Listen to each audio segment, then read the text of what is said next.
Hello class. आज हम लोग इस वीडियो नंबर 22 के माध्यम से वान हाफ के विलियन नियम पढ़ेंगे। ये वान हाफ के विलियन नियम क्या है और ये कहाँ से विकसित हुए हैं,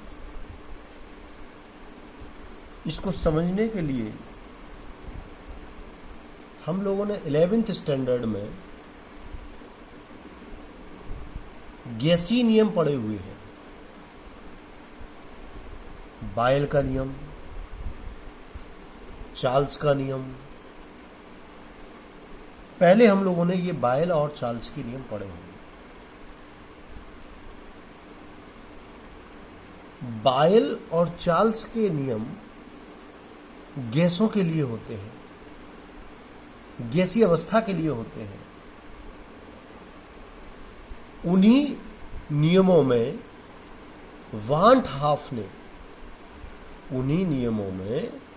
वान हाफ ने आवश्यक संशोधन किया और विलियन के लिए उनका प्रयोग किया, तो पाया कि जो गैसीय नियम हैं वो विलियनों पे भी संशोधित होकर के उसी प्रकार से इस्तेमाल किए जा सकते हैं।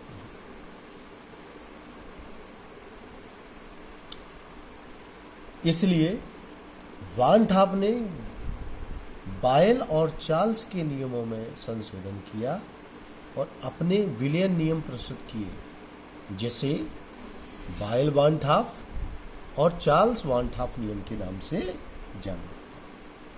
तो वान हाफ विलियन नियम दो हैं। वान हाफ के विलियन नियम दो हैं। नंबर एक नियम कहलाता है बायल वान हाफ नियम।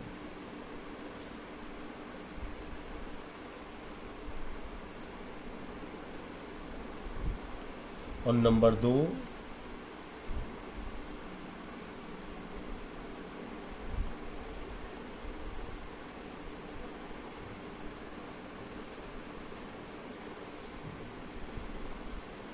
Charles van Hoff law. बायल वान हाफ लॉ मतलब बायल के नियम ने वान हाफ ने चेंज किया और संशोधित करके नियम दिया, उसे बायल वान हाफ कहते हैं। चार्ल्स के नियम में वान हाफ ने चेंज किया और संशोधित करने के बाद प्रस्तुत किया, उसे चार्ल्स वान हाफ नियम कहते हैं। ये बायल वान हाफ नियम क्या है? बायल वान हाफ नियम बताता है कि पराशरण दाब यानी ऑस्मोटिक प्रेशर,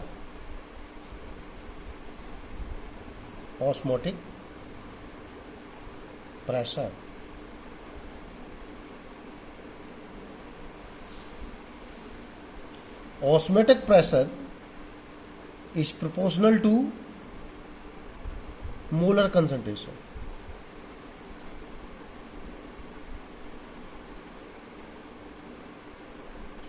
यानी पराशरण दाब, किसी विलियन का पराशरण दाब उसके मोलर सांद्रण के समानुपाती होता है, यानी P proportional to C।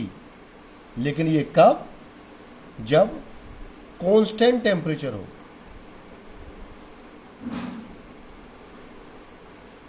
Eight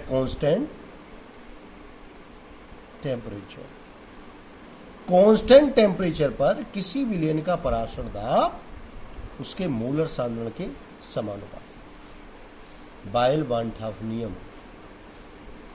स्थिर ताप पर किसी विलियन का पराशरण दाब यानी ऑस्मोटिक प्रेशर विलियन के मोलर सांद्रण के समानुपाती होता है स्थिर ताप पर। चार्ल्स वान हाफ नियम क्या कहता है? चार्ल्स वान हाफ नियम कहता है कि osmotic pressure is proportional to temperature, वो भी एब्सोल्यूट टेम्परेचर। और ये कब? एट कांस्टेंट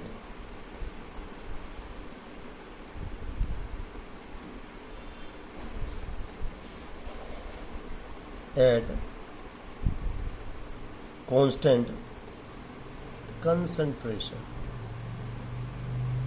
कांस्टेंट कंसंट्रेशन मतलब स्थिर सांद्रण पर किसी विलयन का परासरण दाब उसके परम ताप के समानुपाती होता है। मतलब परासरण दाब समानुपाती परम ताप की। ठीक है, अब इसको हम कैसे लिखेंगे? परासरण दाब P होता है proportional to T, absolute temperature.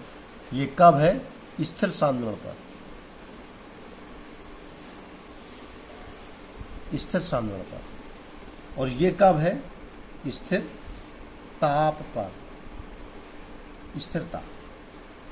ठीक है, तो वाइल वान हाफ नियम 2 है। वान हाफ ने गैसीय नियमों में आवश्यक संशोधन करने के बाद इनको विलयन के ऊपर अप्लाई करने पर पाया इन नियमों में भी वैसे ही रिजल्ट्स प्राप्त होते हैं विलयन के लिए भी, जैसा कि गैसों में प्राप्त होता है। वाइल वान हाफ लॉ परासरण विलयन का परासरण दाब उसके मोलर सांद्रण के समानुपाती होता है कांस्टेंट टेम्परेचर पर, स्थिर ताप पर। चार्ल्स वान हाफ नियम क्या कहता है? किसी विलयन का परासरण दाब परम ताप के समानुपाती होता है। किसी विलयन का परासरण दाब परम ताप के समानुपाती होता है यदि कांस्टेंट कंसंट्रेशन हो, सांद्रण स्थिर हो, यानी परासरण दाब समानुपाती हो जाएगा परम ताप के स्थिर सांद्रण। ये दोनों वान हाफ नियम है। चार्ल्स वाइल वान half, Charles van half. While वान हाफ में ताप स्थिर है यानी P प्रोपोर्शनल टू C हो जाएगा। चार्ल्स वान हाफ में सांद्रण स्थिर है P प्रोपोर्शनल टू T। ये दोनों नियम है। चलिए अब बात करते हैं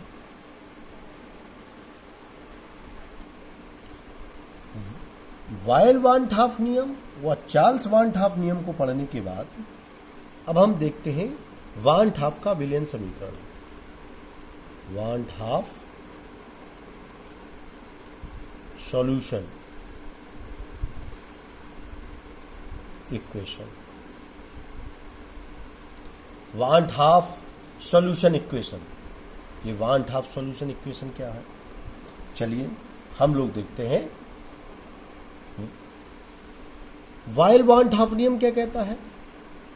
वान हाफ सॉल्यूशन इक्वेशन लिखेंगे। हम जानते हैं कि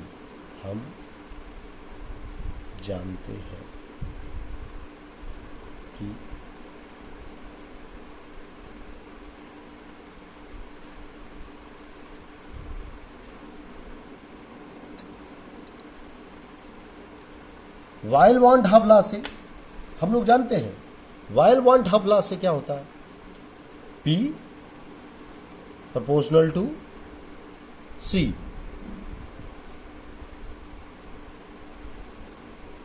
स्थिर ताप पर।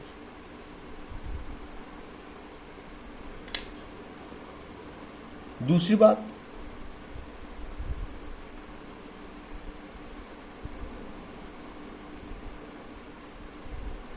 चार्ल्स वान हाफ लॉ से, चार्ल्स वान हाफ लॉ क्या कहता है? चार्ल्स वान हाफ लॉ कहता है कि परासरण दाब यानी P proportional to absolute temperature स्थिर सांद्रण पर, स्थिर सांद्रण पर, ये स्थिर सांद्रण पर, ये वाइल वान हाफ नियम कहता है P proportional to C। Charles van Hoff नियम कहता है कि P प्रोपोर्शनल टू T। दोनों नियमों को मिलाने पर, दोनों को मिलाने पर, दोनों को मिलाने पर क्या स्थिति बनेगी? P proportional to CT। इस नियम में या इस इक्वेशन में आप देख रहे हैं कि परासरण दाब यानी P मोलर सांद्रण के भी समानुपाती है, परासरण दाब परम ताप के भी समानुपाती है, जिसे हम लोग एब्सोल्यूट टेम्परेचर कहते हैं। दोनों को मिलाने पर, दोनों नियमों को मिला दिया भाई, P प्रोपोर्शनल टू CT हो गया। अब ये समानुपाती का निशान यहां से हटा देते हैं, तो P बराबर CST आ जाएगा।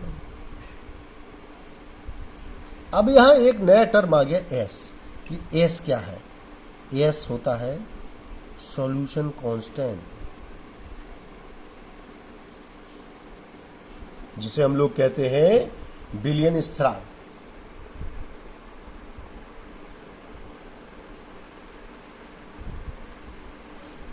सॉल्यूशन कांस्टेंट यानी विलियन स्थिरांक है। एस सॉल्यूशन कांस्टेंट यानी विलियन स्थिरांक, पी ऑस्मोटिक प्रेशर यानी पराशरण दाब, सी मोलर सांद्रण, ये constant solution constant, T absolute temperature. ठीक है, अब यहां सी क्या है? यहां सी बराबर मूलरता या मूलर सांद्रण है। तो सी बराबर क्या हो जाएगा? सी बराबर हो जाएगा मूलरता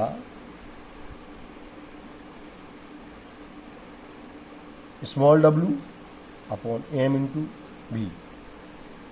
ठीक है, इक्वेशन नंबर 1। इक्वेशन नंबर 1, चलिए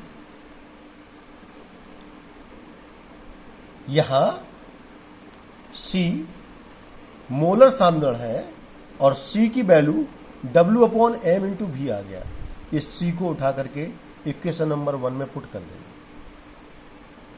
चलिए इक्वेशन नंबर 1 में पुट करते हैं। C की वैल्यू उठा करके इक्वेशन नंबर 1 में पुट कर देते हैं।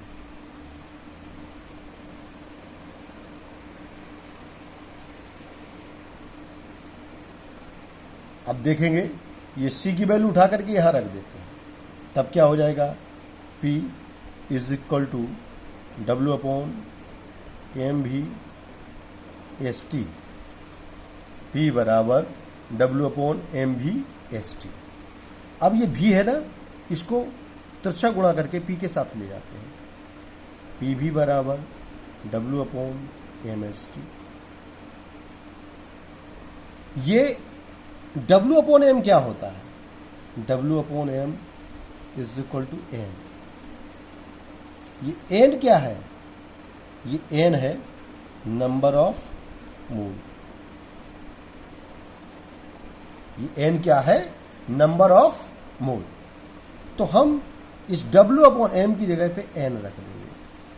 P V is equal to W upon M है, इस W अपॉन एम को हटा करके उसकी जगह पे क्या रख देंगे? एन। तब क्या हो जाएगा? P V is equal to N S T.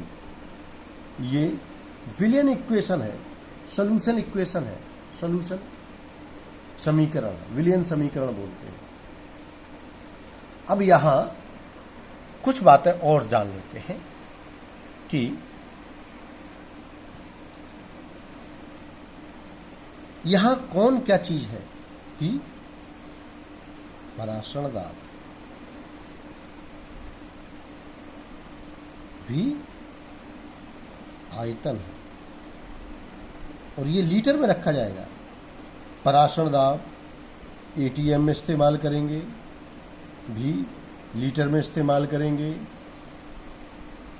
N mole of solute यानी विलेय के मोल है। चलो,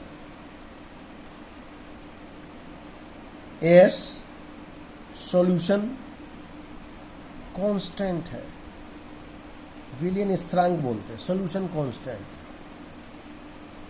T is equal to absolute temperature है, एब्सोल्यूट टेम्परेचर है। ठीक है, ये सारी चीजें इसमें होंगी। अब एक बात समझ लेते हैं क्या क्या हमने इसमें किया है।